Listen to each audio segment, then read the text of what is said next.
छोट्या वाटणाऱ्या गोष्टींकडे दुर्लक्ष करणं किती महागात पडू शकतं. श्रीमद भगवद्गीतेच्या 700 दिवसांच्या प्रवासाचा आजचा 5वा दिवस. काल आपण पाहिले की दुर्योधन पांडवांच्या सैन्यातील मुख्य योद्ध्यांची नावे घेत होता. आजच्या श्लोकात तो या यादीत आणखी काही पराक्रमी नावांची भर घालत आहे. दुष्ट केतु चेकितान, काशीराजश्व वीर्यवान, पुरुजित कुंती भोजश्व, शैबश्व नरपुंगवा. दुर्योधन पुढे म्हणतो, त्यांच्या सैन्यात दुष्ट केतू, चेकितान आणि पराक्रमी काशीराज आहेत.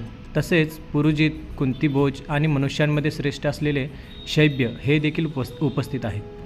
दुर्योधन येथे अशा योद्ध्यांची नावं घेत आहे जे केवळ शूरच नव्हते तर त्यांचे समाजात मोठे स्थान होते. पांडवांच्या बाजूने लढणारे हे राजे वेगवेगळ्या प्रांतातून आले होते, तरीही ते एका ध्येयासाठी म्हणजेच धर्मासाठी लढत होते. शत्रूच्या प्रत्येक लहान मोठ्या शक्तीची दुर्योधनाला असलेली माहिती हे दर्शवते की तो किती दबावाखाली होता. मित्रांनो, जेव्हा आपण एखाद्या मोठ्या ध्येयाकडे निघतो तेव्हा केवळ मुख्य आव्हानेच नाही तर त्याच्यासोबत येणाऱ्या बारीक सारीक अडचणींची देखील माहिती असणे गरजेचं आहे. छोट्या वाटणाऱ्या गोष्टींकडे दुर्लक्ष करणं कधीकधी महागात पडू शकतं. यशस्वी होण्यासाठी केवळ स्वतःचं सामर्थ्य पुरेसं नसतं, तर तुमच्या विरोधात असलेल्या प्रत्येक लहान मोठ्या गोष्टींची तुम्हाला जाणीव असणं आवश्यक आहे. उद्याचा श्लोक पाहण्यासाठी मला फॉलो करायला विसरू नका आणि कमेंटमध्ये जय श्रीकृष्ण लिहा. धन्यवाद.